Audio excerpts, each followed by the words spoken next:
If we can take our seats, we are about to begin. My name is Hazel Applewhite, and I am the CEO for Ironbound Community Corporation. And before I get started, I'm just gonna give you like some housekeeping. There are restrooms through the back door. Ladies are to your left, and gents are to your right. We do have very light appetizers to the table, to the back, to your right. We do ask that you keep, obviously we know we want to take care of ourselves, right? It's important in this space to take care of yourself. We would ask if there are conversations that are needed to be had, that you please take it outside. We do understand that life happens, right? Because we're living. We just ask that those conversations be to the outside because we don't want to disrupt our neighbors. And we also want to pay attention to the great candidates, right, that have, lent their time onto us. ICC is proud to host this event with the NAACP, so can we shout out the NAACP? My good friend NJEJA, that is New Jersey Environmental Justice Alliance. And of course, shout out ICC for being in the house. This is a mayor's race. And we're going to hear about the importance of a mayor's race, right, from my colleague. But what I'm here to talk about is how the mayor's race directly impacts your lives. Voting, we all know, we hear the word, right? Voting is important. If we don't vote or we don't encourage our neighbors to vote, then decisions are made for you. It's as plain as that, right? Newark can only thrive with the support and the participation of everyone in our community. So we encourage you to vote on May 12th. Encourage your neighbors, encourage your folks on your block, encourage, folks in your building, and support those, don't forget, because there are folks that can't get to the voting polls. So you want to support them or reach out to agencies that can't support them because we fought, our ancestors fought for what we're about to do, right? There was a point in this history that Black folks couldn't vote. And now, we have, I wouldn't say bypassed that because it's always a fight, right? We see what's happening in the courts right now with voting rights. So we want to make sure that we show our ancestors that what they did was they didn't do it in vain by showing up to these polls and ensuring that we vote. I want to take a moment to thank our candidates because it's great to show appreciation, right? My parents always taught me, right, that you show appreciation. So I just want to shout out, in no particular order, some of our candidates. We have Jamar Youngblood. Can we give it up for Jamar? We have Sheila Montague. Can we give it up for Sheila? We have Nashida Singleton. Can we give it up for Nashida? We have Douglas Davis. Can we give it up to Douglas Davis? Deborah Salters. Can we give it up for Deborah? We have Noble Milton. Can we give it up for Noble? Tanisha Gardner. Can we give it up for Tanisha? And we have our mayor, Ross Baraka, who will be joining us. Can we give it up for Ross? Again, just want to take a moment again to thank our candidates for being in space with us, and thank you all for coming, and give a listening ear, and I will be back with you shortly. I'm going to pass it over to my colleague, who's going to give you also welcomes. Thank you. Good evening, everyone. My name is Deborah Smith Gregory, and I serve as the president of NAACP Newark. And one of the things that we pride ourselves on is informing our community so that you can make informed choices. So what I want to do, I'm not going to read everything, but I want to at least familiarize everyone here and also those who are watching live what the role of the mayor is. The mayor is the chief executive officer of the city and the leader of the executive branch of city government. The mayor is responsible for carrying out and enforcing city laws, managing city operations, and working with the municipal council to build a stronger, safer, and more equitable Newark. The mayor sets the vision and priorities for the city, allocates resources, and ensures that the city services are delivered effectively and fairly to all residents.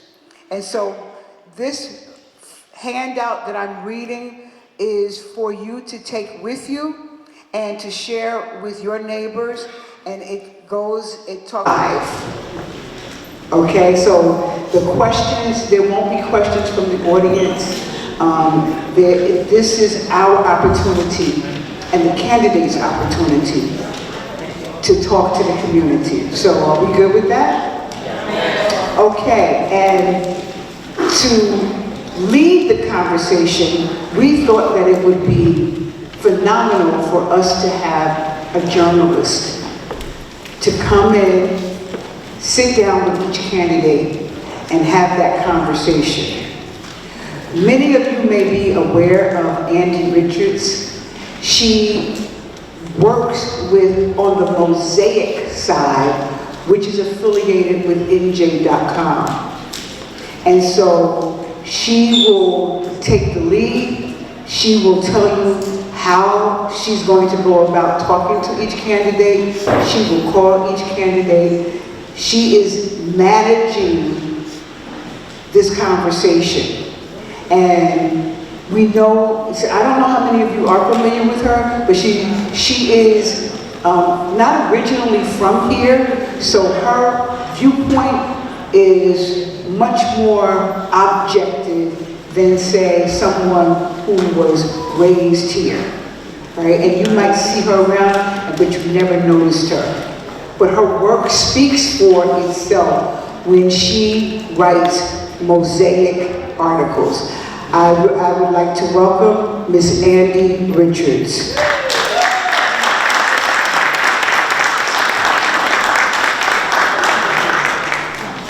Good evening, everybody.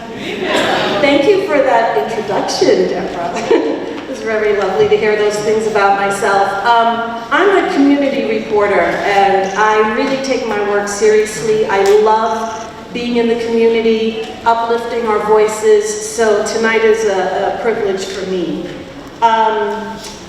Tonight's candidate forum is proudly hosted by the NAACP, the Ironbound Community Coalition, Community Corporation, and the New Jersey Environmental Justice Alliance. And I want to talk a little bit about the importance of the city of Newark. You know, Deborah just talked about the importance of the role of the mayor, but you know, you could be a mayor in a town that maybe doesn't have as much weight as Newark does on the state.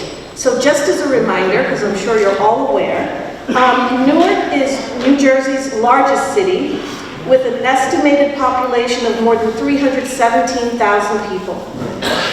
It is one of the most diverse cities in the United States, with approximately 61.8% of the residents coming from the Black community and African American, 35.1 Hispanic or Latino, alongside a vibrant Caribbean. I see some Caribbean people in the audience. Portuguese, Brazilian, African, and other immigrant communities from around the world. Newark is one of the most multilingual communities in our region, and we have our translators here tonight. I think translating into Spanish, and someone told me if we need it, they can translate into Arabic. So we're covering the bases. Newark is the center of culture, creativity, and commerce, home to the state's largest art museum, major performing arts institutions, the Prudential Center, neighborhood business districts, galleries, dance studios, and cultural festivals. Newark is also an economic engine for New Jersey, home to one of the busiest ports on the East Coast, Newark Liberty International Airport, major universities, hospitals, and growing industries. Tonight's event is strictly nonpartisan. Every candidate will receive equal time and be asked the same core questions, except for one. So this is how it's going to go. I'm going to call our candidates up to the stage. I'm going to ask them to tell us a little bit about themselves and why they feel they should be positioning themselves to be the new mayor of Newark. And then I will have them pick a question out of the owl over there, and those questions are all different, but they are all informed by community. And then I have a couple of questions that each candidate will have the opportunity to answer. So we wanted to make it as fair as possible to everyone. So without further ado, I would like to bring up Jamar Youngblood.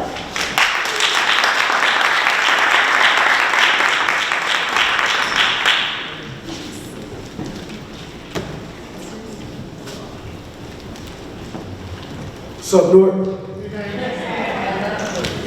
Good evening, Jamar. It's nice to have you here. So you are our youngest candidate running, and you are branding yourself with your button. I love it.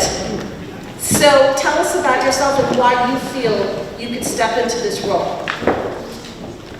What's up, everyone? I am from Clinton Avenue, the origins of Clinton Avenue, so right in the beginning of the Central Ward.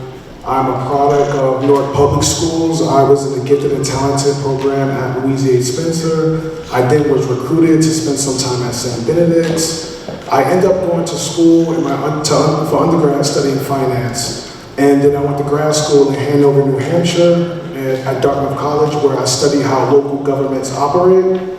I lived in New Hampshire, I lived in Massachusetts, I lived in Boston, I lived in Brooklyn, and I came back to Newark in 2015. And since then, I just seen a city that feels stagnant. And I've been campaigning for 2 years, and I realized the reason that we're stagnant is because we have broken systems and a broken culture. So I just have the context of being out in the world and understanding how different governments solve their issues, and I'm just back to help our city prosper and take advantage of all the resources that we have. Excellent. Thank you, Jamar. You can clap if you want to. Jamar, this is the tough part, right? You're going to pull a question out of the owl and then hand it to me. No. You're going to hear the question soon enough. Okay, so, you picked safe streets and quality of life. Many residents feel less threatened by crime than by dangerous traffic conditions such as speeding, blocked crosswalks, reckless driving, and unsafe intersections. What would you do to make Newark safer for pedestrians, cyclists, seniors, and people with disabilities? Yeah, that's a great question. So 2 things. An audit of all our traffic signals, just everything. We need an audit in most of our city departments. So if we can do a safety audit of all our streets, if we can hire the right urban planners to come in, and I think just let smart people do their thing. Because right now in our city, I can argue that we don't have the brightest people managing our government. So my strategy again is to a legit urban planner. Like we need better urban planners in our city. But how would that, and I actually got this question from a colleague of mine last night. He heads up a labor union in town and lives in downtown Newark. How would that? How would you see results happen in real time? Because when you talk about hiring urban planners, you know, and then going through that process, it sounds, you said, it sounds stagnant, it sounds a little slow. Well, the problem we have is trying to act like everything is just some magic solution. So when I mention the audit, we really need to invest in the audit of our streets, right? So we can understand what, like for instance, right?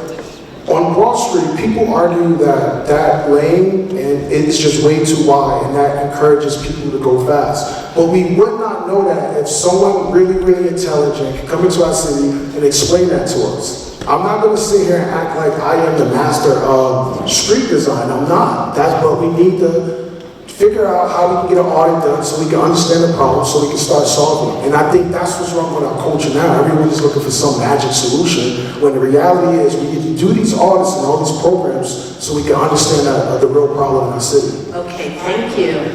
All right, now to one of our core questions. Transparency in city government matters to Newark residents. If elected mayor, first of all, I want you to define what transparency means to you.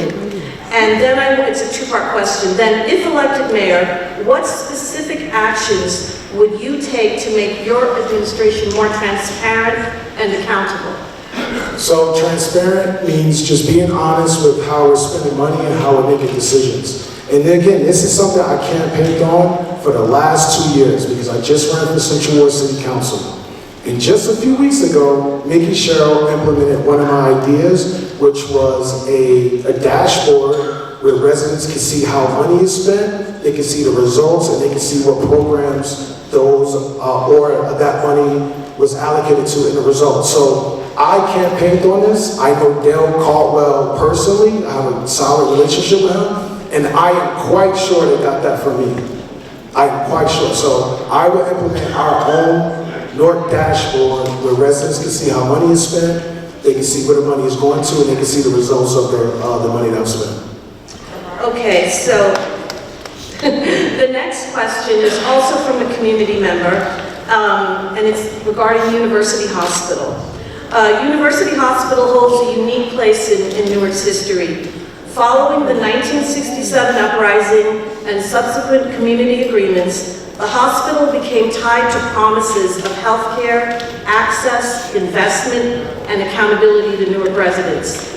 Given current concerns about services and financial stability, what specific steps would you take as mayor to protect and strengthen University Hospital?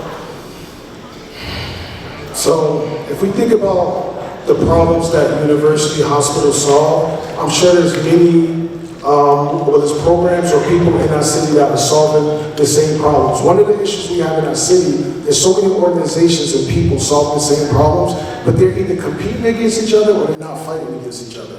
So I'm going to be really honest, I'm not truly familiar with what's happening specifically with the University Hospital, but I know there are many people out there that are solving the same issues, and we got to get everyone together to solve our issues. Well, just There is ample evidence to prove that our systems are broken and our culture is broken as well. To look at an example of that, let's look at the audit. The audit is on the city website. We are not managing money well, we are not enforcing our rules, and we are not fixing common problems.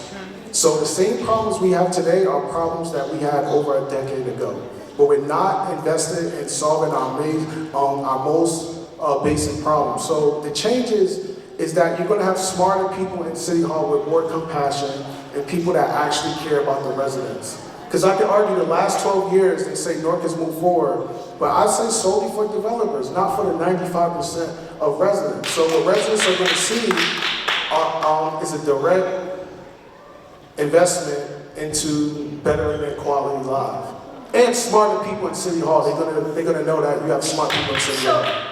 Jamar, what specifically were you touching on housing just then? I'm touching on everything because at the end of the day, I'm telling you, we have a systemic issue and a cultural issue across all of the departments. Okay. Every single department can't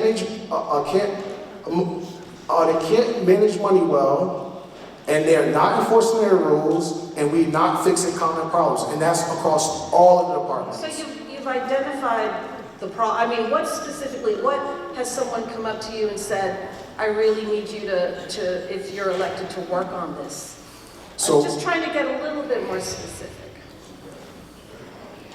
So right now, okay, let's talk about how we manage our money, right? One of the most common questions right now in our city is, where the money at Ross, right? Like, that's one of the most common questions.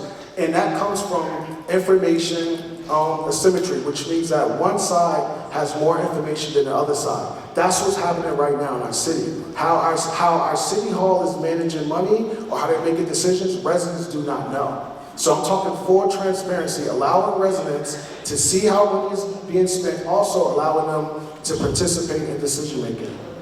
Okay.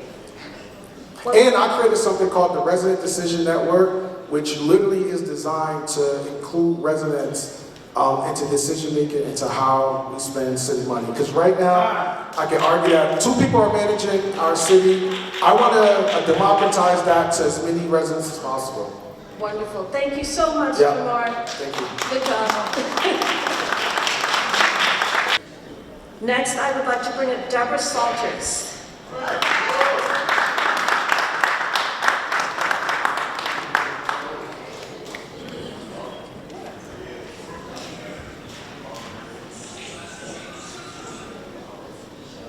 Good evening, Deborah.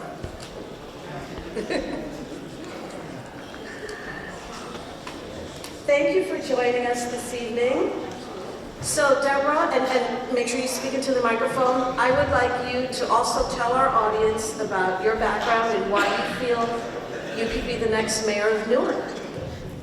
Okay, well, what's up everybody? How's everyone doing? Good evening. I am Deborah Salters, also known as Warrior for the People, also known as Coach D. I am an educator, I am an advocate, I am a mentor, and I believe in providing for the community.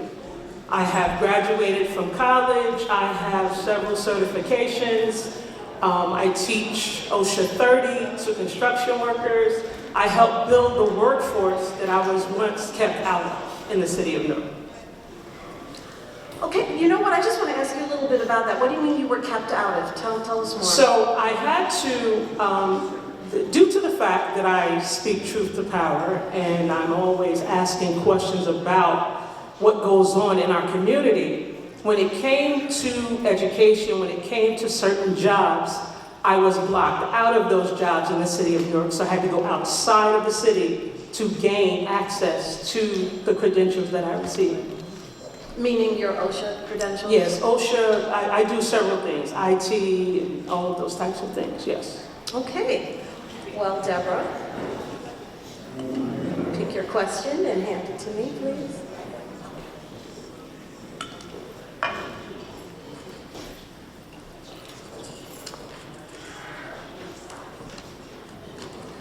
Deborah, you picked environmental justice. Yes. Okay, the Ironbound has long carried environmental burdens, including the state's largest garbage incinerator and a legacy of contamination. What would you do to reduce environmental harm and protect overburdened neighborhoods? Well, that's a great question, and I have been on those meetings when it comes to the incinerator that they wanted to put there, with the different buildings of things that they want in this already contaminated area. We need more trees. They've cut down trees and made it a concrete jungle everywhere. They're building on top of building on top of building. They're overpopulating us. That needs to stop. That alone needs to stop immediately. Now, they talked about planting 500 more trees, but how long is it going to take for those trees to actually bloom into enough oxygen giving to the community? And the play areas for our children, all of that has been plowed over. All of the greenery that we have here has been plowed over to make room for more people and more developments on top of each other. So that has to cease, number one. And then we have to pay attention to who we're allowing to come into our city and, oh, this is just Newark, we could put it down here. It doesn't really matter. But we matter. Our children matter. Our health matters. And that's what we need to do, stop the overdevelopment and plowing over of our green spaces. So I know that there are initiatives for tree planting in the city. Yes. But what would you do then? Because you said tree planting takes a while, and so you want to stop, when you say stop development, housing development, Okay. industry, clarify that. So, right now we have a boom of developers who have come in from New York and they're building all of these towers, right? Right next to each other, not adequate parking. It's like they don't even care what's already here. So when I say stop developing, I'm talking about stopping displacement of the residents that are here. We don't have a problem with development as long as it benefits the community. Make it community friendly and community inclusive so that we can all live together. So what would your solution be to that? How would you approach that? So right now, because a lot of plans have already been put into place, we would have to see what those contracts look like so that we don't wind up getting sued trying to stop something that's going on. But we definitely have to have an environmental conversation. Okay, Deborah. Transparency. Like I asked our previous candidate, in transparency in city government matters, to Newark residents particularly. If elected mayor, what specific actions would you take to make your administration more transparent and accountable? Well, first of all, I'm going to fire the ineffective people who have destroyed the city financially. And then I'm going to be honest about, like Linda Carter called it Checkbook Newark, the thing that Michael Sherrill just implemented, right? So we've been talking about this for some time. Making the website, making all of the information very clear, not convoluted. If you Oprah request something, we make sure you get everything you Oprah request. We're not hiding anything. The salaries will be posted. The job descriptions will be posted. What they vote on, talking about they, the council, what we vote on, what we sit down and discuss will be posted. So everything that's legally possible to let the residents know, we will let them know. There will be no more in the meeting where the director of finance is about to break down where the money went and he's told, no, stop, you're telling them too much. It's the people's money. We don't stop you from telling us what's going on. We need to know where every dollar is. And so that's what I mean. To me, transparency is you give all of the information to your bosses because the residents are the bosses of government. Okay. So Deborah, the next question is about University Hospital. Yes. Are you familiar with the accord? Yes. Okay. So, given current concerns with services and financial stability, what plan do you think you would come in with to preserve the hospital for Newark?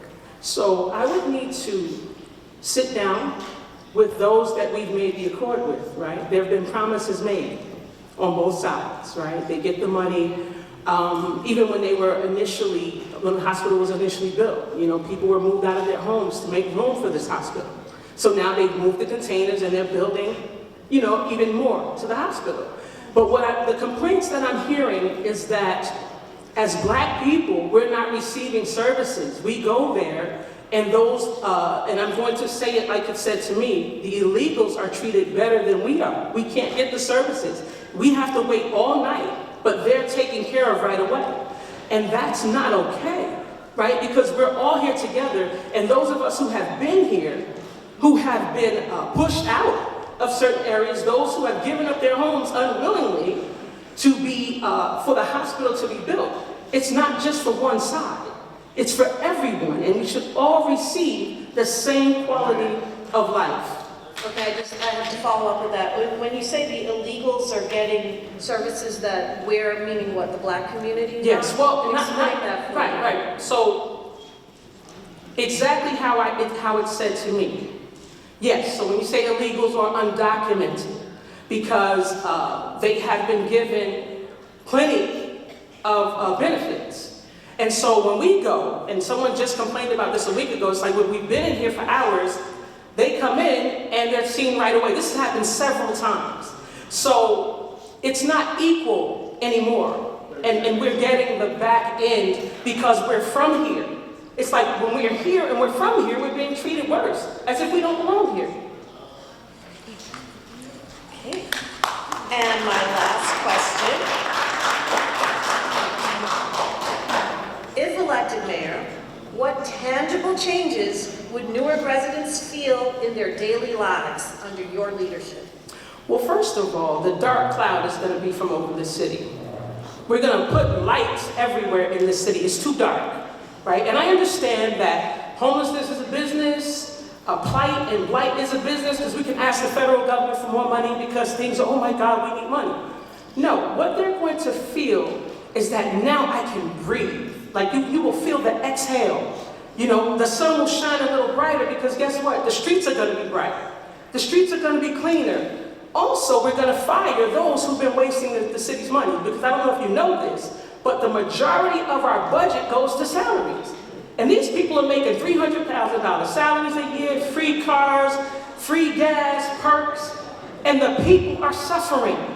So they're going to feel that because those people will no longer be gaining those salaries off of their backs. And those who have been working and doing the job are going to receive the benefits of that so that they can now live and pay their bills as grown adults. Because we've cut the fat and pork away from those who are not bringing finances into the city, and we're bringing it to the people so that they can now live. And we're also going to take care of slumlords who have the nerve to take our people to court, and you know that they're living in death conditions. So they're going to feel that they have someone who is standing up for them, and they will no longer be abused by slumlords and landlords who get tax abatements out the nose, and they benefit and we don't. So they're going to feel lighter. They're going to feel like, now I can live again. Now I can thrive again. Now this is Newark again. And people will now respect it for what it is. Because if you don't respect Newark and you don't respect our people, you don't come here. Point blank and the period. Because it's Newarkers first, and everyone else that comes, you abide by what benefits we the people. Thank you. Oh my gosh. Okay, now we will have Sheila Montague.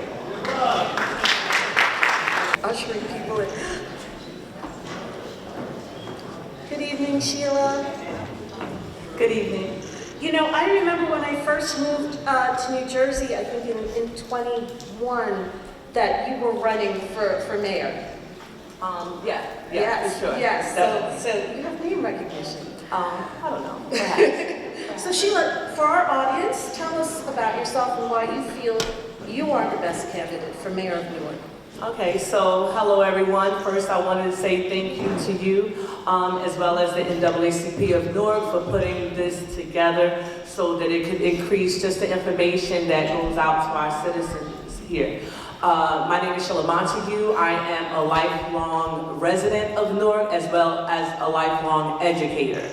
And during that time, I have worked closely with students and families and deeply in the community, and I understand how systems have failed here in the city. And because I don't have a background in being a career politician, but I do have a background in problem solving and being solution orientated. So I want to bring those solutions to help fix the systems that are not currently working as well as they could.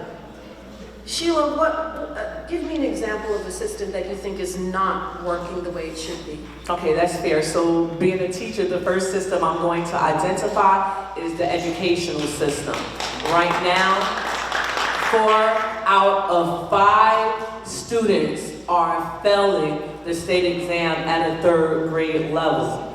And living in a capitalistic society, and we don't even have trades in the school, that is a recipe for disaster. That is supplementing the already implementing school to prison pipeline. And the way we stop it is by first acknowledging it and coming up with solutions for it. And that's what I'm here to do. But it's my understanding that that's not the mayor's purview, the educational system. Okay. Do I get to respond to that? Okay, so this is how the mayor, from my purview, the mayor over the last decade has ran a school board slate each and every election. And that school board slate has been unqualified. They were unqualified to understand the contract, which allowed an superintendent to get an additional 5-year contract here that should have never happened. And it would have been equitable in terms of the people who got on the board had the mayor not had a hand in that, so. So it's not his purview, but you're saying there was interference. Okay. Sheila, select your question and then hand it to me, please. Thank you. Okay, so you picked cleanliness and public space. Many residents raise concerns about trash, illegal dumping, sidewalk conditions, and neighborhood upkeep. What specific steps would you take to improve cleanliness and public spaces across Newark?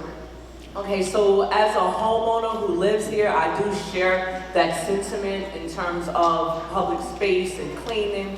What I would do would be to implement a program that was more than likely right now, if I had to make a decision, implemented something to do with AI.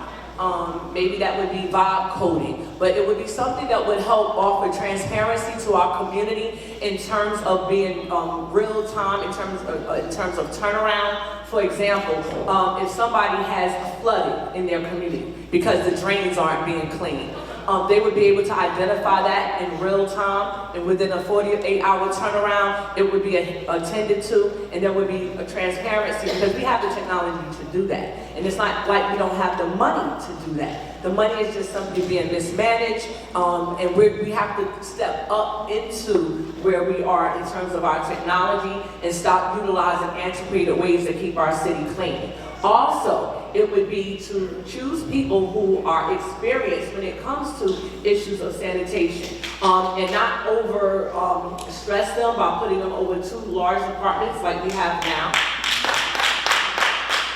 And we don't choose leadership for sanitation based on favoritism, right? Or nepotism, or who's related to who. We pick people according to know-how. We choose people according to their experience in that field. And once we do that, we're going to see a turnaround. Even with potholes, these things can be uploaded into an app in real time, seen, dealt with, solved with the proper machinery and money managed correctly. That can be a reality.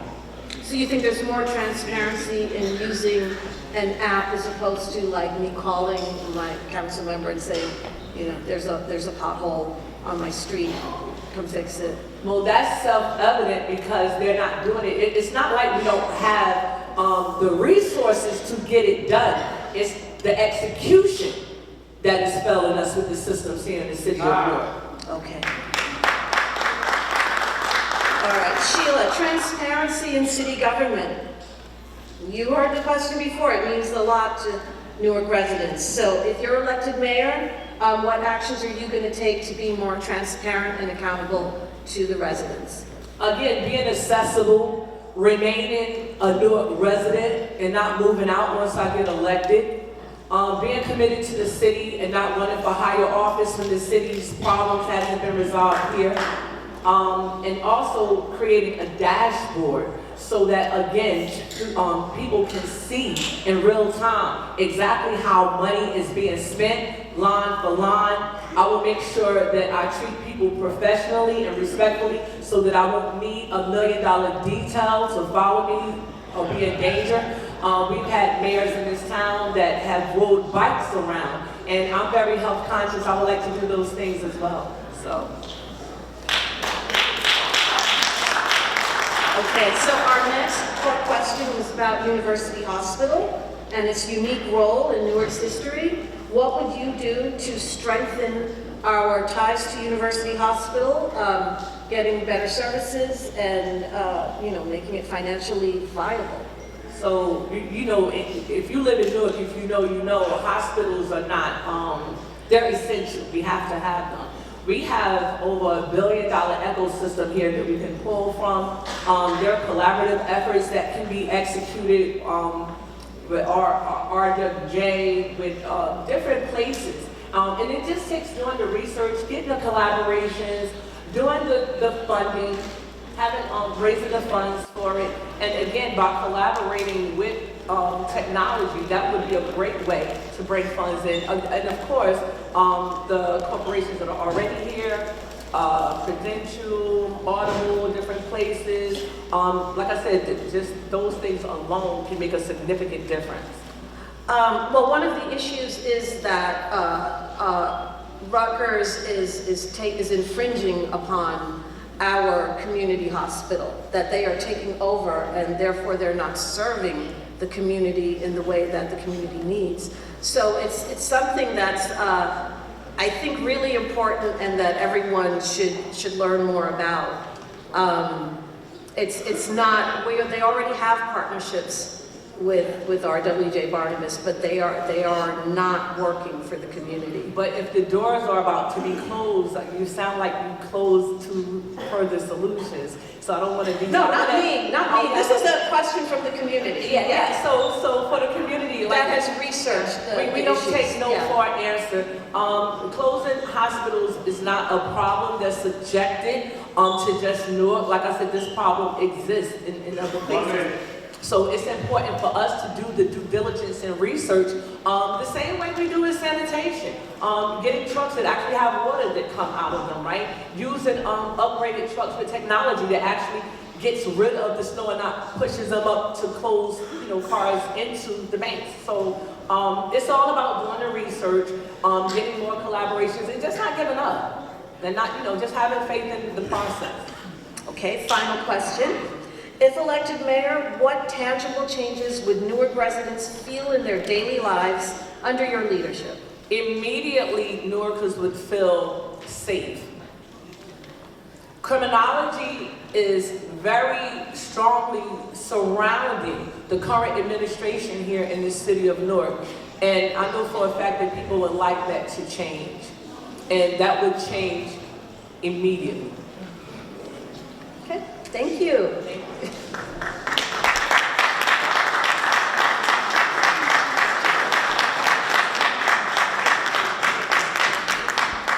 Okay, and our next candidate is Noble Milton.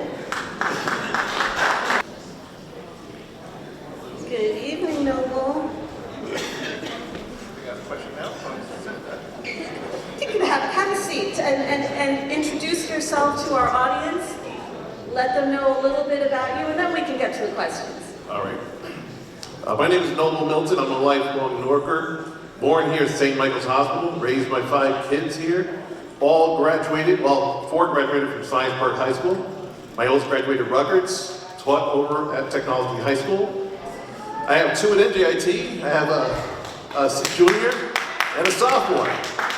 So it is my best interest to make sure that our educational system is running superb, but not only running superb, what is the future of our kids after they get out of school? I'm one of the biggest advocates for manufacturing here in Newark. Newark is the only city in America that has 5 key elements. You have the trains, you have the ports. You are zoned for industrial manufacturing. You have the people here.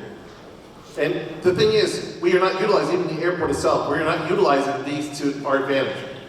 For years and years, Newark, even the Port Authority, generates about $1 billion a day. Newark should not be where it's at today. We are probably one of the wealthiest cities, and we have the smart administrators to run the city the way it should.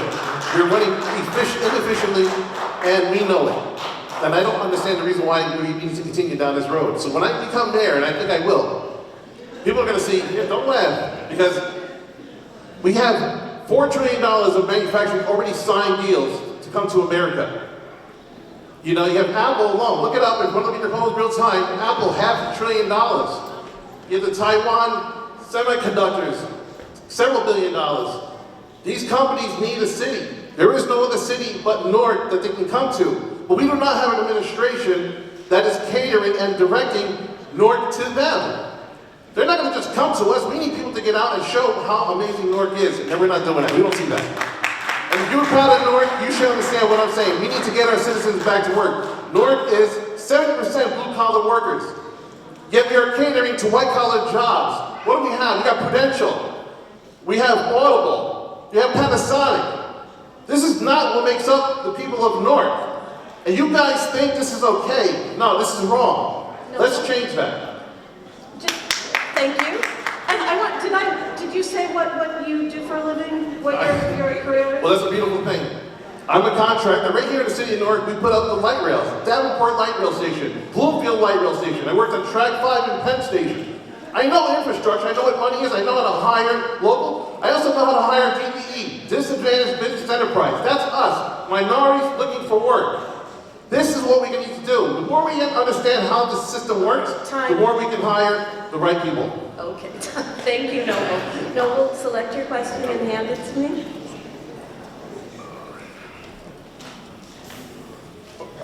It's okay. I see it.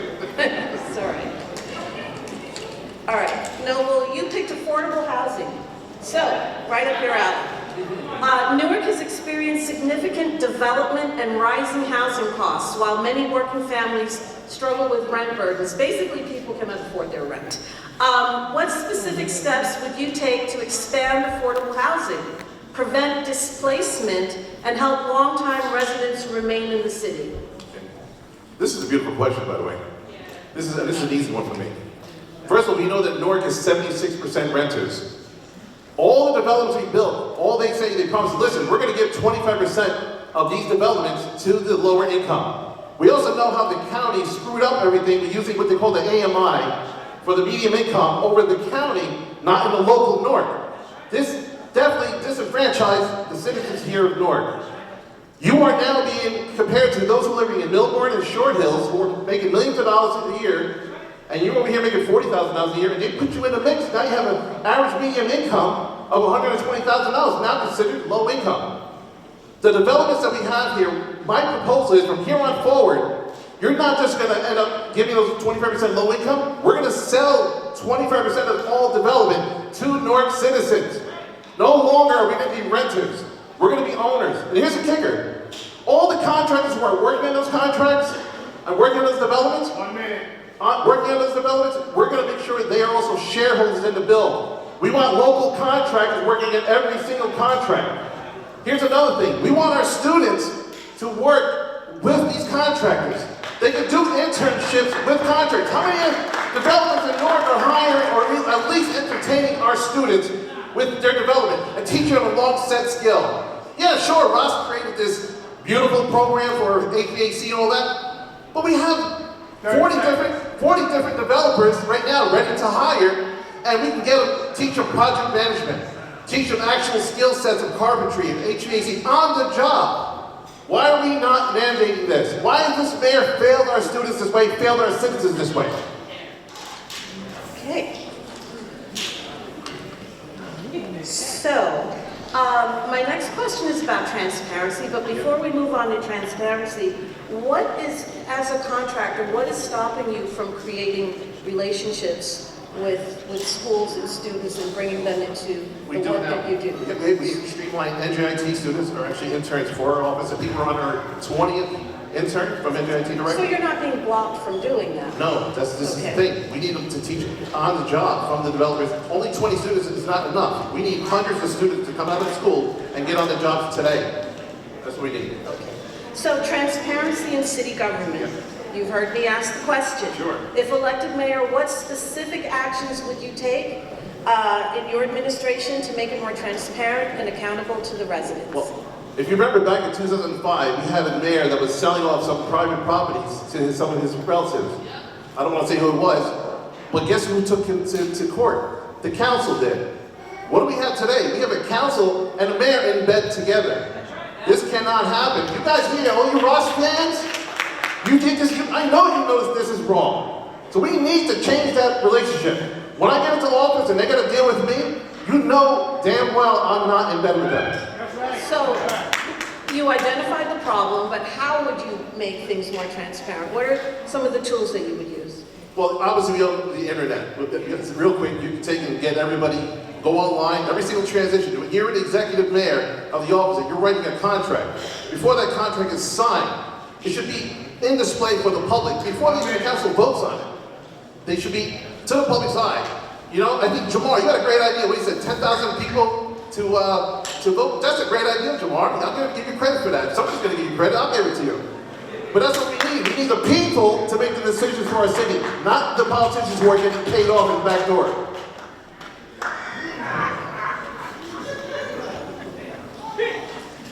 I should say back room.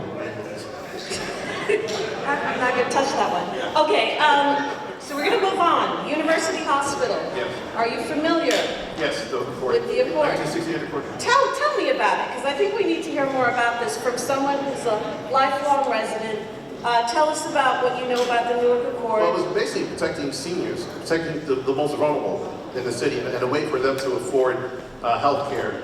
I think it started in 1968 was the first time they started the report. And this was during the Newark riots. I believe the Newark riots are something that actually started to trigger, because during that time, black residents were actually getting turned away from hospital health care. And we didn't know, if you don't know the history of how this started, you're going to see that those who forget history are doomed to repeat it. And we start seeing how the black community was always disenfranchised. This is how this actually began. Today, the hospital is more so a state hospital. We actually have people flying in from all kinds of trauma, coming from accidents from all the way down south Jersey to North Jersey. They fly to the University Hospital. Right. So the University Hospital should be a triaccord. It should be Newark, University, and the state of New Jersey. And that's one of the things I would definitely mandate. So, but how would that translate to residents with services and also keeping the hospital afloat Yes. so that it can serve? You know, the biggest thing is here in Newark, we have what they call the North Ward Volunteer Ambulance Services. This took place back in the, I guess they terminated around the late 80s. And we need to start implementing these type of programs. We're bringing the community more involved with healthcare, with training students to get in the ambulances, to get in the hospitals. I don't care if you're taking a course or not, you can volunteer. If we don't take the initiative, it's just going to keep perpetuating what it is today. Okay, if elected mayor, what tangible changes would Newark residents feel in their daily lives? More money in your pocket. By getting manufacturers to sign on. So we're going to remove incentives from certain developers, and we're going to re-incentivize manufacturers to come here to the city. Keep in mind, Newark is one of the only cities in America, that is already zoned for manufacturing and industrial work. Why are we not designing a system for that? Why are we waiting for these developers and for apartments that we cannot afford? You can't afford a one-bedroom, $2,300 apartment, a two-bedroom, $3,000 apartment. This is not for us. So what we're going to do is, like I said, we're going to change that, and we're actually going to be auditing the rent rolls. Every single building is going to have a rent roll audit. We're going to see and verify exactly who's a low-income tenant and who's not. If the 25% of tenants are not verified, we're going to either remove that abatement, or we're going to give that owner of that building, say, listen, since you have failed your end of the contract, I need you to sell 25% to the tenants, to the citizens of Newark. How does that work? We're going to create co-ops. So they're going to have shareholders. You as Newark citizens are going to have shares in those buildings. You're going to be co-op owners. This is what we need. We need to convert Newark citizens to owners, not to renters. This is terrible what's happened to our city. This is part of what we call gentrification. Let's stop that. That's it. Okay. Unless there's anything else Yes. you want to add. You've got Line A5, Noble D. Milton, please get out there and vote. Thank you, Noble. Thank you. Tanisha Garner, come on down. Good evening, Tanisha.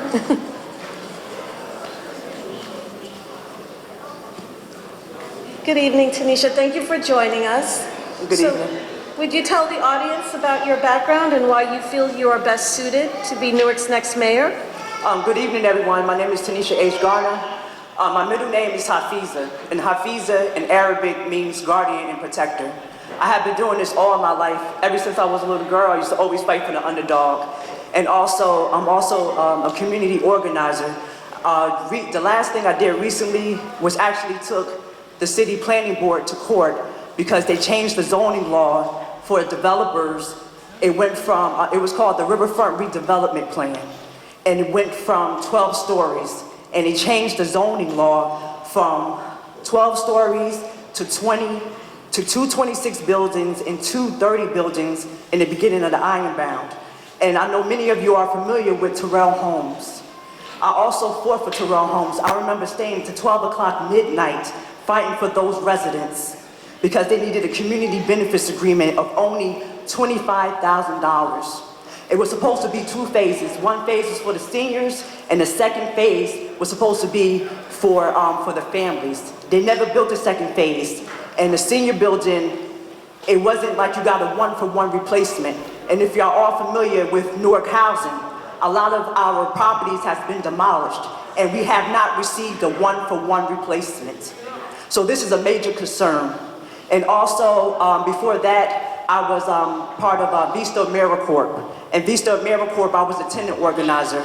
I was the liaison between the federal, which was HUD. I also dealt with different owners of the buildings and also residents.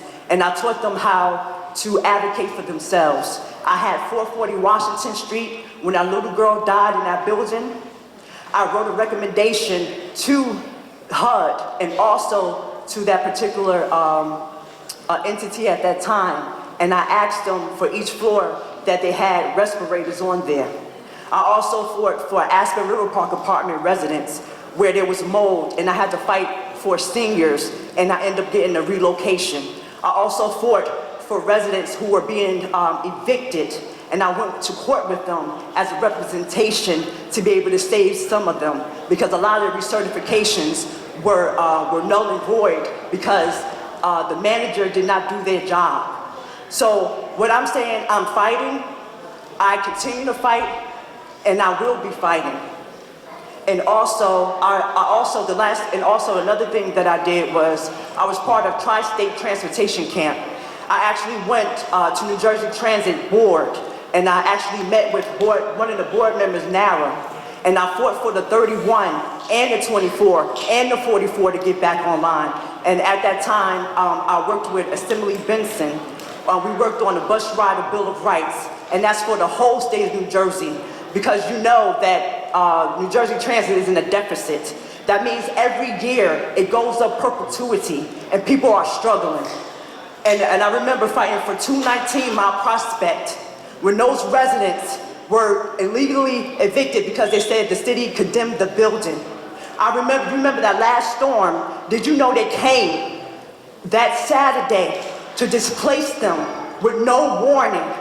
I actually helped them get attorneys to fight for them, and I also worked with Seton Hall Law School, where I taught 4-year law students to understand what housing is. Because when you train them, they will be the judges and the attorneys that represent our community. So that's the type of work that I'm doing, and I will continue to do as your mayor and be able to advocate and teach everyone. Thank you. Thank you, Tanisha.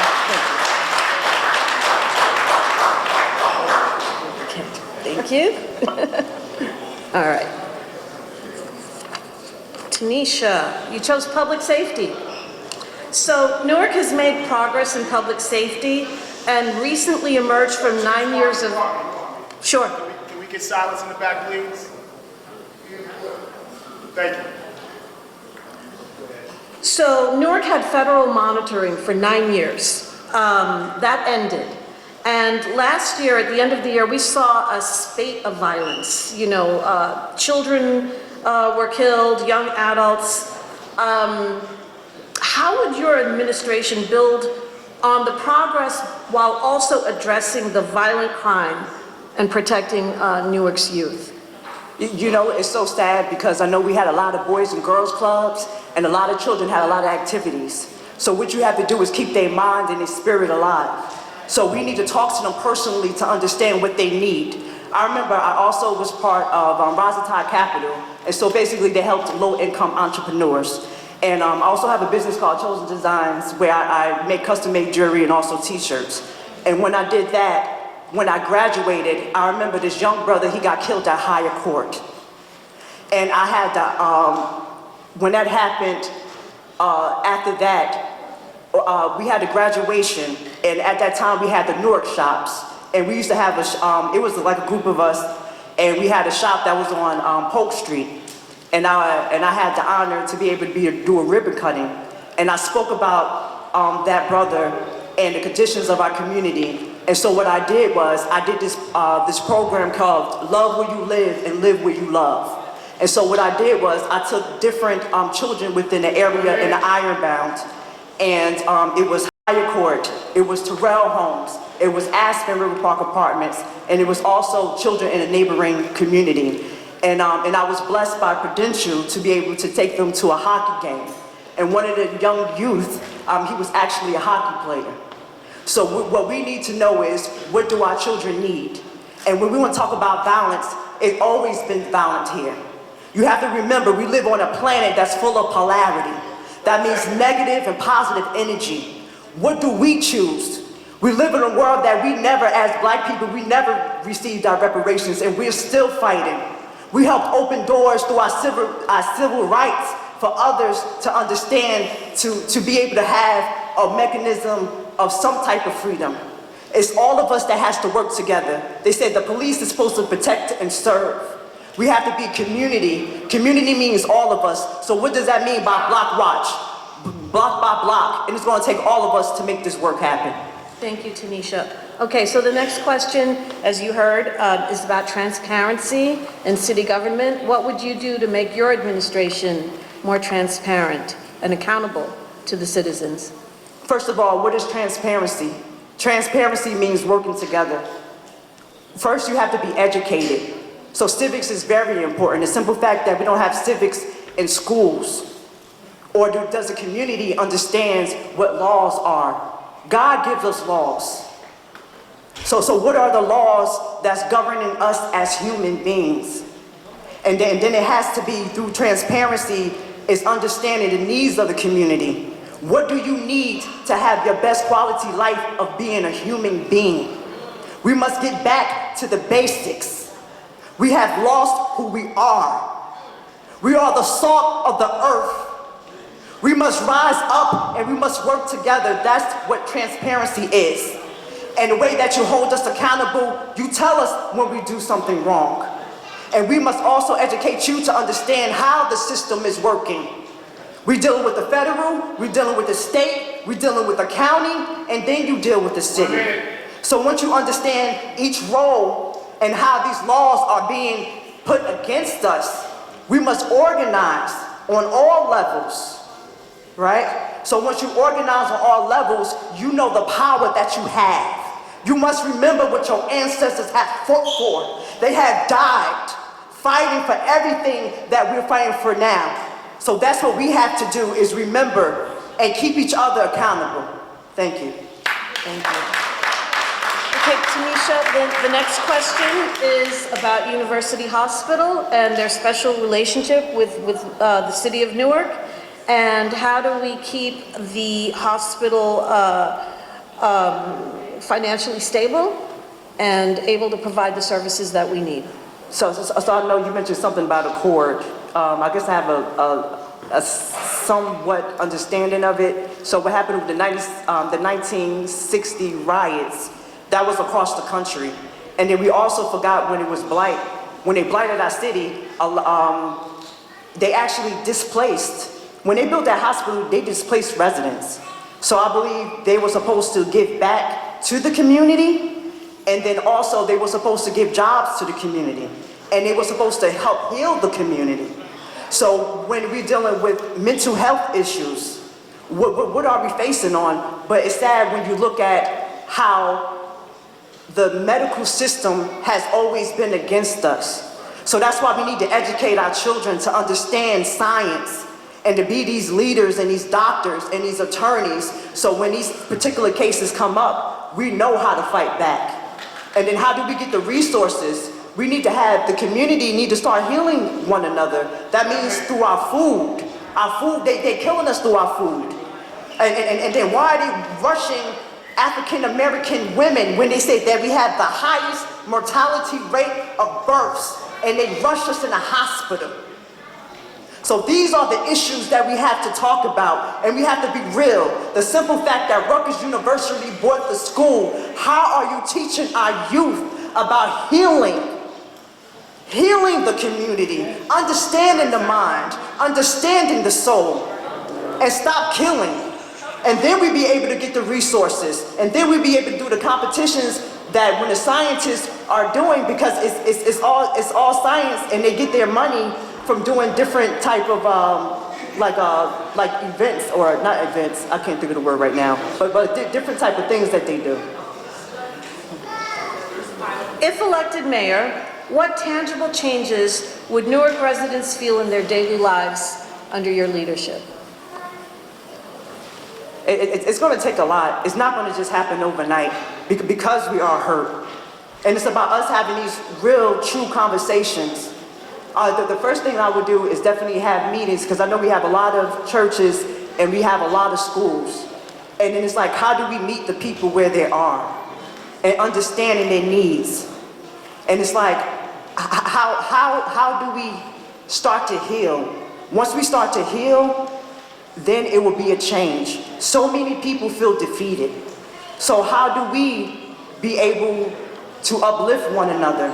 So it starts today. It starts today with a change within yourselves. We have to be accountable for ourselves. We have to know thyself. Once you know thyself, you can hold your brother and your sister accountable. That's the change that we'll be able to see. Thank you, Tanisha. Thank you. That's it? All right, thank you. A6, May 12th, thank you. Is candidate Rodney Davis here? Rodney, come on down. Hi, Rodney, nice to meet you. I was sure you were going to be here. Andy Richards, please have a seat. Yes. All right, Rodney, thank you for joining us this evening. Would you introduce yourself to the audience? Rodney Davis, candidate for mayor. You can hold. A3. Okay, tell us about your background and why you're best suited to be Newark's next mayor.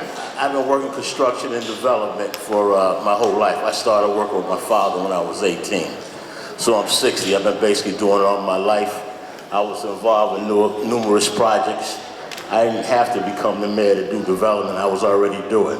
I don't have to become the mayor now to start doing. I did Rutgers University, 15 Washington Street. I did Brick Towers. We was just sitting there because of an ineffective housing authority. Went to talk to Keith Kennard. I said, come on, Keith, people need a place to stay. Got to make this happen. In return, we did Douglas Homes. I did the big glass building on Central Avenue by the car wash across the street from Rutgers. I did 440 Elizabeth Avenue, what was dead, wasn't going nowhere. So I did it without political help either. I did it by just going by and sticking to the rules. So, Rodney, tell us a little bit more. Like, what ward are you from? Are you a lifelong Newark resident? Yes, I'm from the Central Ward. I live at 35 Mulberry Street, across the street from NJ Pack. Thank you, but we don't want people like coming to your house. I'm not worried about it. I've been around here my whole life. What difference do it make? Okay.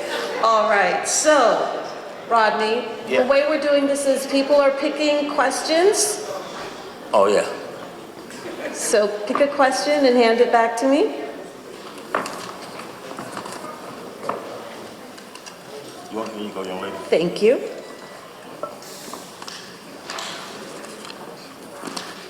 Rodney, you picked immigration and equity. A what and what? Did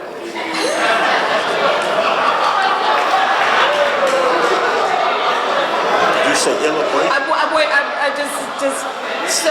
Don't worry about that. That's what we're doing. So immigration and equity. I thought you said illibration. No. Immigration. Immigration. So Newark is home to large immigrant communities and Delaney Hall Immigration Detention Center. How would your administration support immigrant families and ensure that all residents are represented? I don't think we can afford right now to take any money out of our budget for the immigration to give a private company money to support the illegals coming in. We can't, when I see the budget, we're not giving 50 cents. We can't afford it. We got to take care of the Newarkers first. So I think that Was that your question, ma'am? well, support means more than just money. I mean, we Maybe have I didn't give you the answer that you wanted, but that's my answer. in the community. People feel threatened just leaving their homes. What would you do to support those families facing those issues? It's a good question, but it's also a different question. It's the same question. I feel different. I feel it's a different question. What you said coming into the country, going into Delaney Hall, and now you're asking me when they're already here and they leave their house, should they feel safe walking up and down the street? No, Rodney. I said we have a large immigrant community, and we are also home to a detention center. Delaney Hall is in the city of Newark. Okay. That was just the preface to the question. The question was, how would your administration support immigrant families and ensure that everyone feels represented? I answered that for you already. I answered to you again. Okay. I said right now, we don't have no money to give away. Not 50 cents. One thing great about the immigration community, they take care of themselves. They do like black people used to do a long time ago. They go to work every day. So they're not even looking for any help. Well, They just don't want to get locked up. okay. I think you identified part of the problem, that immigrants are hard workers, but if Maybe I'm not giving you the answer you want. if they are afraid to leave their homes, I mean, how can we better support people so that they know that they can send their kids to school and go to their jobs? Don't be afraid to go to work, because you got to take care of your family.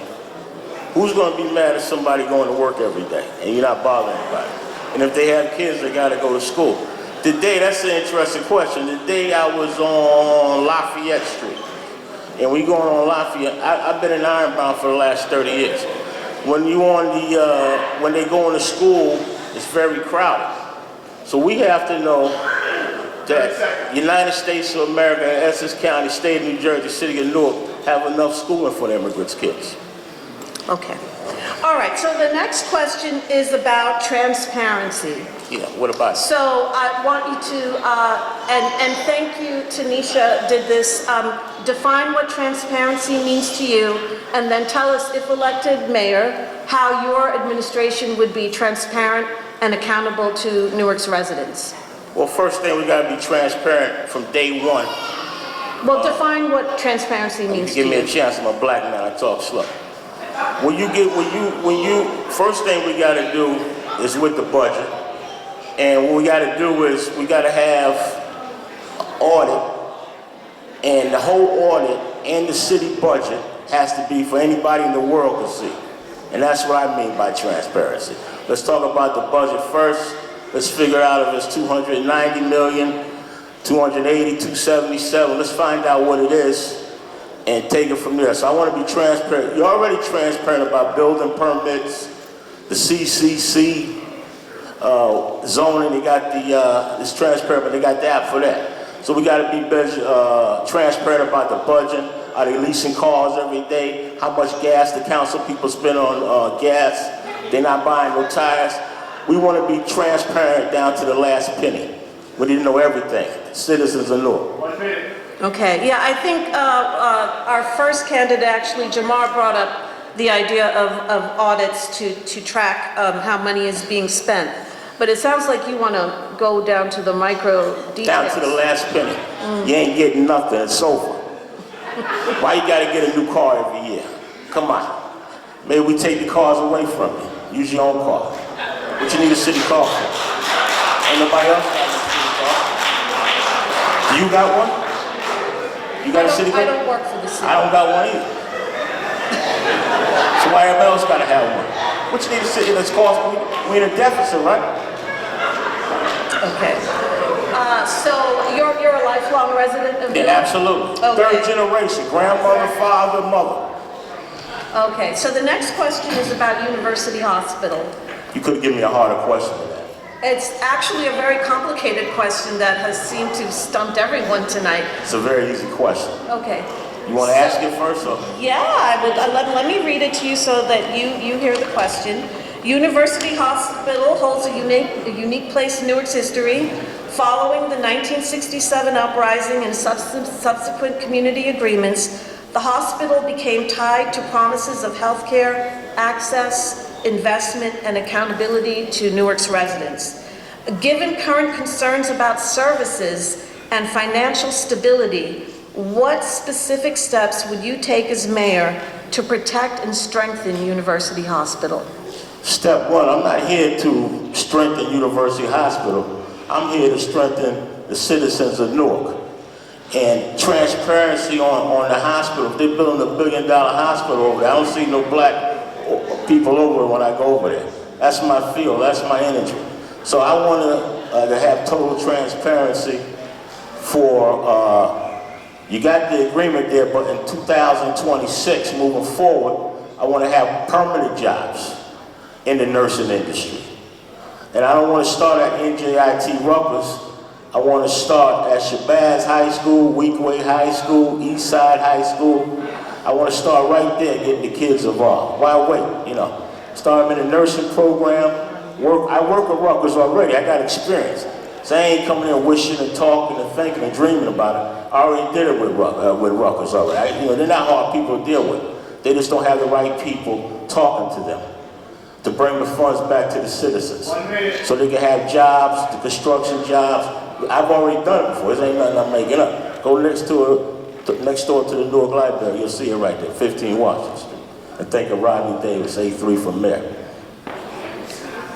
If elected mayor, what tangible changes would Newark residents feel in their daily lives? Automatic snowplow removal when it snows.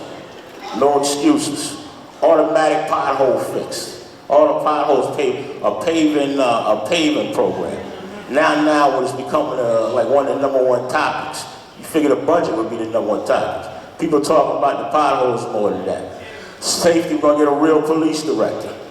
We're not gonna write a deal to build those those precincts on Bergen Street and pay a developer $200,000 a month. I mean, who does that? We should have built that. We could have created the jobs right there for Newarkers.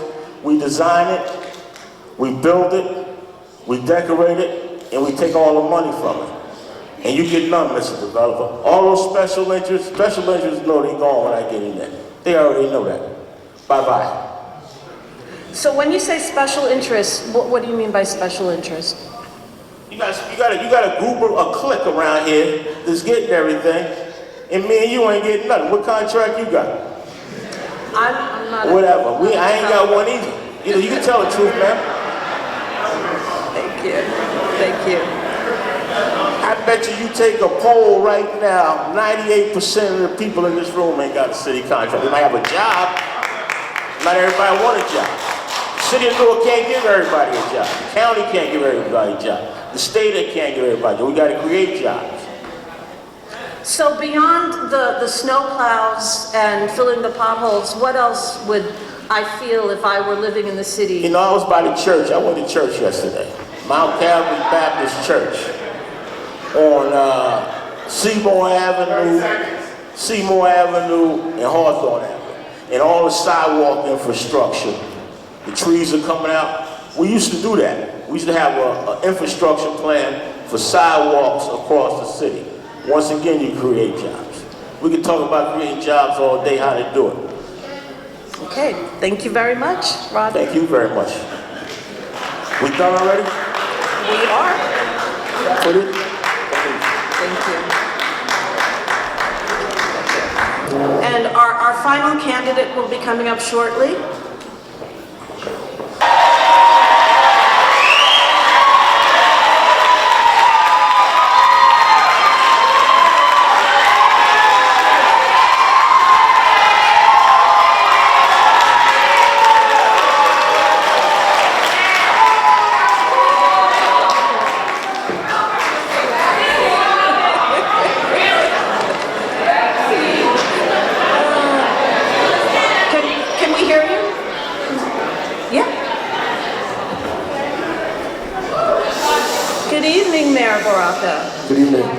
Thank you for joining us this evening.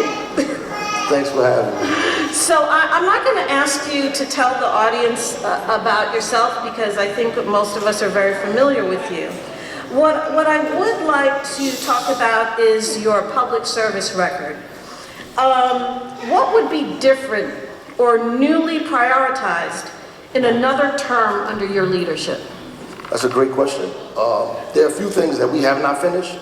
One, we have to build 2,000 more units of affordable housing. And because we have the first dibs, right now 80% of the affordable housing that we build goes to Newark residents right now, right? Because we created inclusionary zoning, 20% affordability that the rest of the state mimics from the city of Newark, that they do as well. Now we want to continue to expand that. We want to build 200 more units of transitional housing for homeless, so we can move from sheltering to transitional housing. We want to create a fund to invest more in black and brown businesses and women businesses in the downtown area. We've already supported about 58 businesses downtown, spent about $200 million the last couple of years on these businesses. Not a few businesses, but we democratized the process. There was a time in Newark only 4 people got 200, 100 lots at a time for $4 a square foot. And some of the people on the stage was a part of that process. But that's not what we're doing anymore, right? We also want to invest in DPW, buy more trucks, buy more plows, buy more street sweepers. And what people aren't telling you is that when I came in office, DPW was being privatized. So they gave out all of our equipment. They gave our street sweepers away. They gave our plows away. Street sweeper was privatized. Recycling was privatized. The South Ward was privatized. We brought all of that in-house and gave the workers raises at the same time. So we got to continue to strengthen that and hire a full-time director over there. We also want to modernize code enforcement, because code enforcement has to be more modernized. They're out there with papers and tablets. We have to modernize it. We get more people in court and put more pressure on these bad landlords. And that's something that we really have to step up to the plate on, because we have been on them, but we haven't been on them like we should be, and a lot of them are getting away. So we have to, and there's a lot of criticism about that, and we deserve that criticism. And so at the end of the day, we have to modernize that and make sure that these guys are not getting away, which is why we created that list, to begin to put them on the spot for the things that they do that are incorrect in our city. So you're speaking to transparency. Absolutely, definitely. I mean, look, there's a lot of people that, you can criticize, there's a lot of criticism to be made. There's nobody that's going to be the mayor that nobody's ever criticized, right? So I'm okay with the criticism. The lying is what I have a problem with. And the reality, the reality is you could be upset because a snowplow blocks your car in. You could be upset because there was a pothole that wasn't filled. You could be upset because they missed your pickup. But you can't say Newark has not advanced. That's just a lie. That everybody and anybody can see that the last 10 years, Newark, the skyline has changed. More of your kids are going to college. In fact, we're paying for some of your kids to go to college, right? The value of your property has increased. Look, some of the people that are running actually come to all of our events. They went through workforce, got training, got a job because of the city of Newark, right? Negotiating land sales themselves. Even the one who just left is still working to get contracts and negotiate land sales themselves. So the reality is, if you're upset because you didn't get what you want, don't say that. I'll take that. But don't say that nothing is happening. That's just a lie, right? And if you want to meet with me, we can meet. My office is open. You know me. We can have discussion and so forth and so on. Some of them, they come to every event we have. They dancing at the Afro Beats. They hanging out at Mulberry Commons. And they had all of the new stores that black people own in the city. They patronizing all the stores. They're using Newark words. So, to say that nothing is happening is just peddling lies and fibs. Like, at the end of the day, let's have real criticism, real discussion. Look, we're in a dangerous time in this country. We need real leaders. I just finished having a discussion with people about this guy taking people off the voting rolls and making it impossible for us to vote. A discussion about how they gutted Section 2 of the Voting Rights Act, Section 5 of the Voting Rights Act, making it impossible. And many may be able to vote for nobody. Never mind get up here and lie. But at the end of the day, we need real leadership right now. Leadership that took us from COVID. When our mothers were dying of COVID, we need serious people, not unserious people, right? When we were fixing the lead service lines, we need serious people. When you get on a plane, you hope the pilot has been through some turbulence. You cannot test your lives and your children's lives. That's a really good analogy, Mayor. new I'm people. going to stop you right there because I want to be please. fair. Yeah, all right. I had everybody pick a question. I'm sorry. It's okay. Hand me the question, and then we're gonna look back to some things. You can hand it to me. Thank you.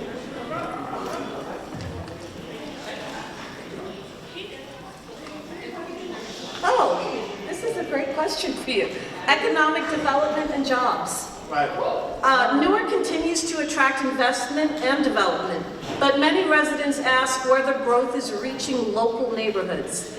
How would you ensure residents benefit through jobs, contracts, and wealth-building opportunities Well, at the local level? So there's a few things I want to say.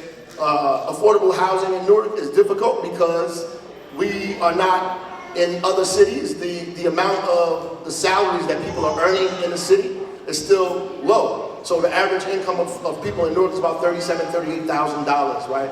The affordable housing probably supports people that make about $40,000. So we need to go lower than that. We're at 40% of the AMI. We need to be at 30% of the area median income. And we need to find a way to get off of the county and the federal government's AMI so we can just judge the area median income based on the people we live around. So we can reduce that number. It's going to take more investment in these properties in order to reduce the price or reduce what the market says that you should pay. And we're doing that. We're continuing to build. We're giving away property to folks, and we're helping them build so they can reduce. We put investment in it so they can reduce the price. That's number one. So the second thing is investment. So all of what we do, every community benefit agreement, every opportunity we have, we bring people on and tell them they have to hire a certain amount of Newark residents. That's for every project, everything that happens in the city. We also have contracts for individuals. We have meetings every month. There are a couple of people in the back. I invite you to come to the meetings. I've never seen you there. Monthly, we have meetings every month where we talk about contracts. In fact, we just had Lionsgate and all those folks down at Central High School talking to the residents about how to get contracts. We brought the folks from the hospital there to talk to them about how to get contracts. There are people that have been put on because of those meetings. They left those meetings and now working at those sites as we speak, not just as workers, but as subcontractors, right? These are serious people who want opportunity. If you're just angry, then you can be angry, but angry is not the emotion that causes growth and development. Love is.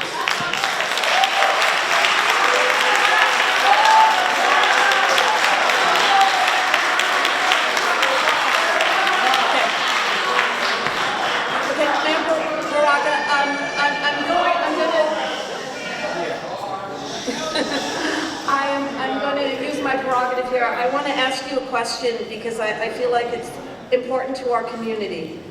Immigration, and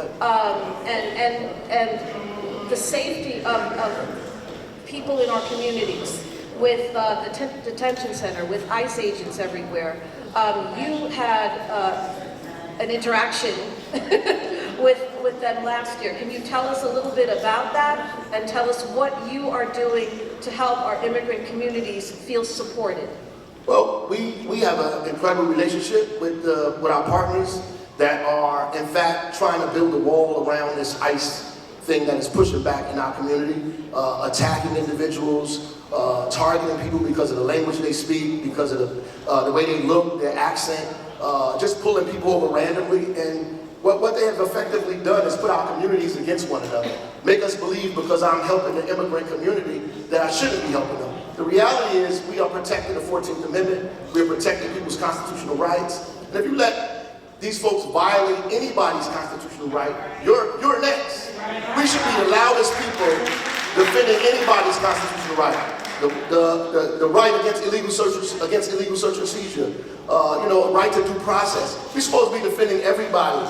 We're supposed to take in the stranger, and that's what we're doing. So we passed an executive order that mimics the state's executive order that tells the police and other agencies that they can't be involved in being slave catchers and chasing people down the street. We can't be involved in that. And not only that they should report on the state's portal anything that they see that they think is a violation of people's constitutional right.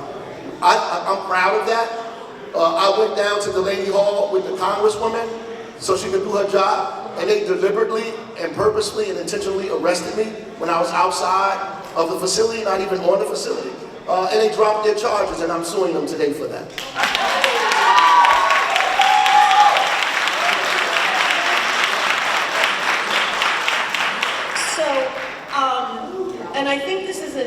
is an area that you have received a lot of criticism, and it's a question that I've asked everyone this evening.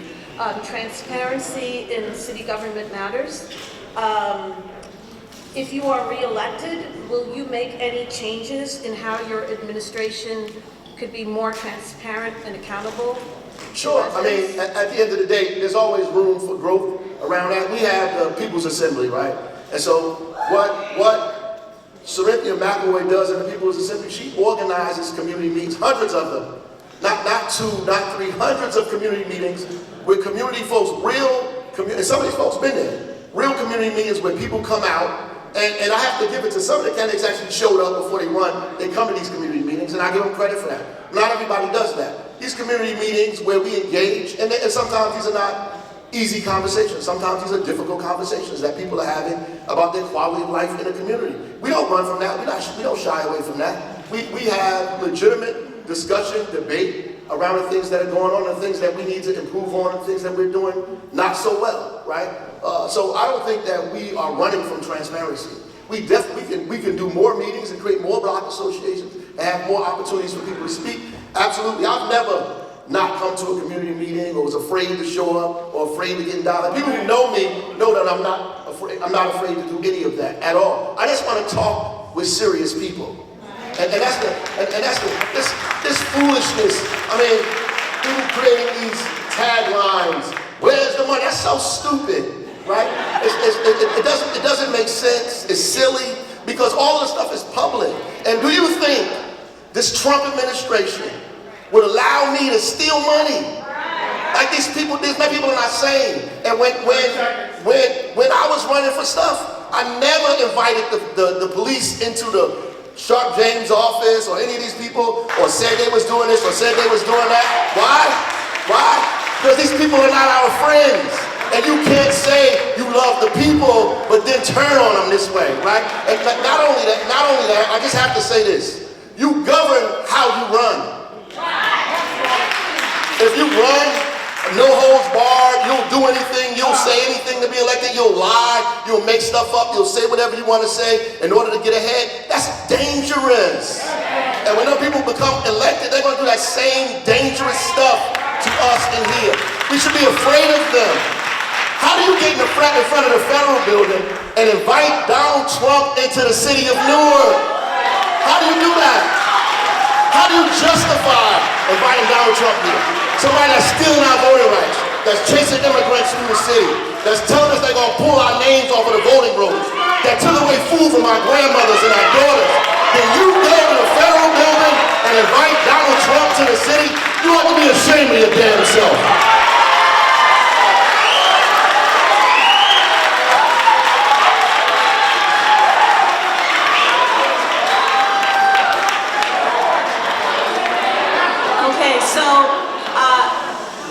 In fairness, you're going to get the same question that everyone else got, although I think you're going to be able to provide us with some more insight.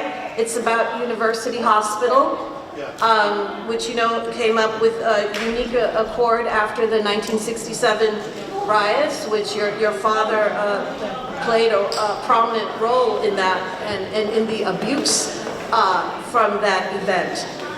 Can you tell us given the current concerns, what would you do or are doing and will do in the future if elected to strengthen University Hospital, to keep the hospital for the community?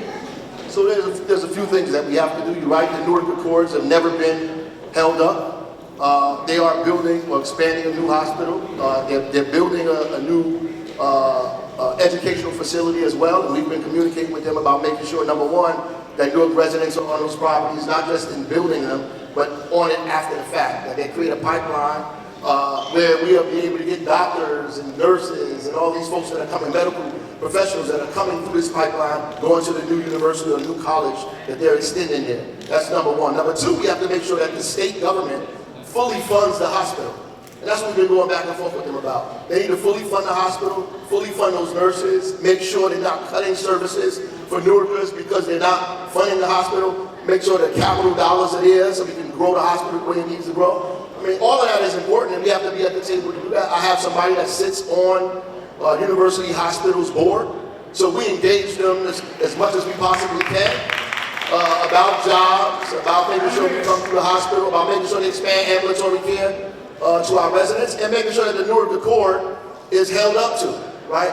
And so we have to continue to put pressure on them. We would love to get more people involved in that because we need a groundswell of voices to tell the state and the leadership at the hospital that Newarkers are here, and this is what we want to see happen at the hospital.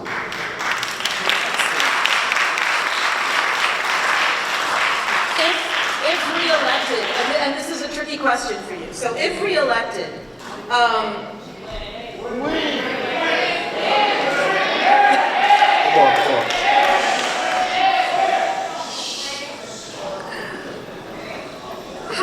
how are the people in this room going to feel after you're elected? What specific things are you going to do that are going to impact their daily lives? That they can point to you and say, this mayor made this change in my life? Well, I mean, we're doing those things now.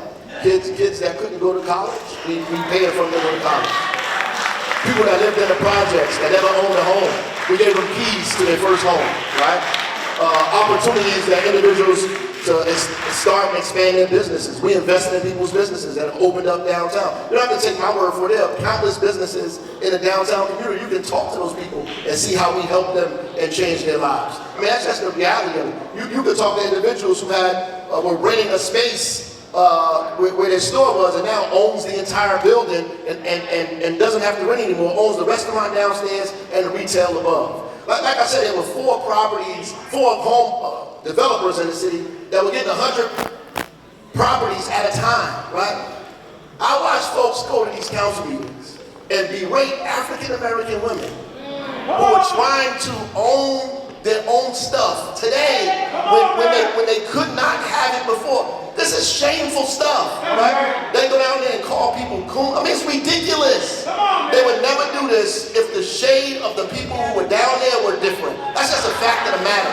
And the reality is the work that we're doing every day, us building 4 or 5, we're building right now in the process of 5 stores in the city of Newark that are going to be mutual aid grocery stores with the help of ICC, with the help of Clinton Hill, La Casa de Don Pedro, right? Because we want to give people access to low-cost food. We also partner with private sector to develop grocery stores at low cost because the city is going to invest in it and allow them to have no lease so you can invest that money into the grocery store so the prices are lower and you pay less and more money is in your pocket, right? This is what we're trying to do. These are systemic things. Not getting on TV saying, oh, I'm going to lower everybody's salary, whose salary is, by the way, negotiated by the unions. Time. Okay.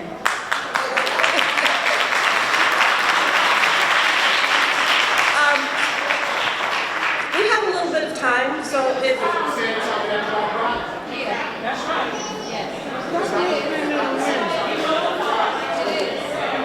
Can I ask one? It is one of the questions that we asked prior. Okay. Mayor Brown. I didn't mean to cause all this trouble. No. It's difficult because you are the incumbent and you've been mayor since 2014, so there's just a lot. Back to quality of life, which you were touching on housing before. You just spoke about food equity. Tell us about, because someone talked about planting trees before, and I know that there is a program that you have an entire department devoted to tree planting. So I just wanted you to talk about that a little bit, where the Ironbound is adversely affected by various types of particulate matter in the air. Right, so if you could speak on that and then we'll conclude. Well, I walked in and heard somebody talking about the trees. The trees are bad because they planted the wrong trees. I know they always talk about how great everything was. They planted the wrong trees, and because they planted the wrong trees, they're pulling people's sidewalks up and going into people's sewer system. We actually hired an arborist, right? We've planted over 1,000 trees in the city of Newark with the help of many community organizations and community folks in here, right?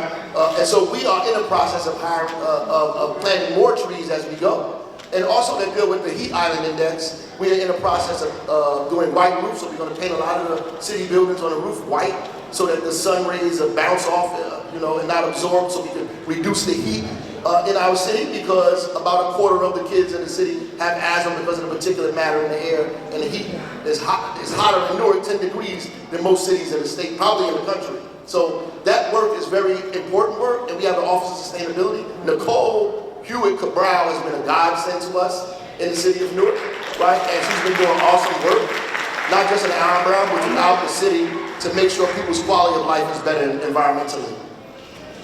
Thank you. And that concludes our evening. I just wanted to be fair. God bless. God bless you. Mayor, would you stay for a photo? Okay. So if I could have...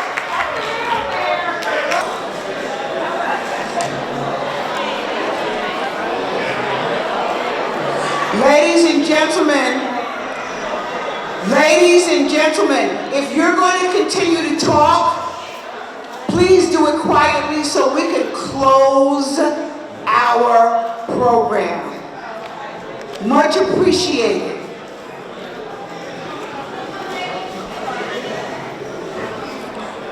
We would like to thank all of our candidates. This was live streamed, and it will also be available on YouTube in about a couple of days, so you can revisit it. I would like to, on behalf of the NAACP, I would like to give acknowledgement to our first Vice President, Ali McBride, who served as the timekeeper. It was a tough job. As well as other members, the second Vice President, and this flyer that we talked about in the beginning, the duties of a mayor. Clearly, it is important for you to be educated about what the mayor does, so that when you're complaining to the right person. It is the chief executive who administers city services, makes appointments and leadership. Excuse me, because you're here in person, but there are people watching this. Thank you. The duties of the mayor is a legislative role, dealing with budget and finance, public leadership and representation, public safety, and policy direction. We said this at the beginning. You have to come out to vote. That's what is important, that you come out to vote. And on behalf of the NAACP, I'm going to turn it over to Hazel Applewhite, who is the CEO of Ironbound Community Corporation, because this is what partnership looks like, right here on this stage. The CEO of ICC, Ironbound Community Corp, as well as Melissa Miles, who is the CEO of Environmental Alliance, and myself as NAACP. This is the kind of work that we have to do throughout our community. Hazel?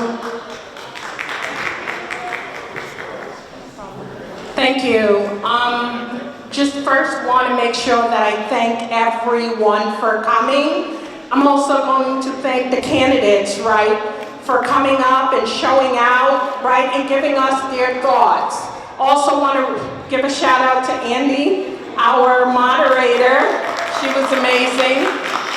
And like Deborah said, right, I want to thank my colleagues. I want to thank Deborah. I also want to thank Melissa, NAACP, New Jersey Environmental Justice Alliance, and here's the call to action. Like I said earlier, we all know the importance of voting, and we all understand what our ancestors went through to get us to a point to even be able to cast a ballot, right?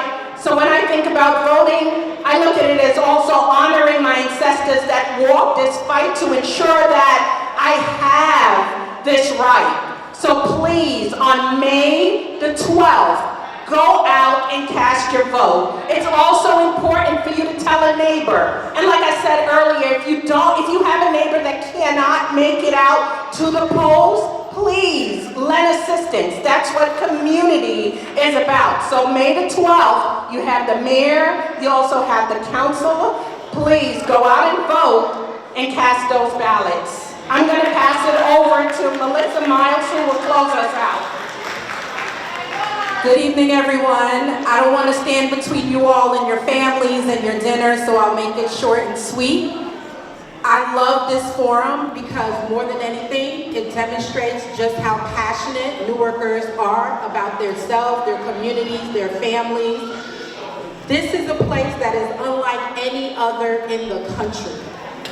And so my call to action to you all is to continue to stand up for what you believe in, show it through your vote, show it through your feet, walk to those polls, drive to those polls, make sure you take someone with you, and vote for the candidate that you feel is best. Thank you all, and good night.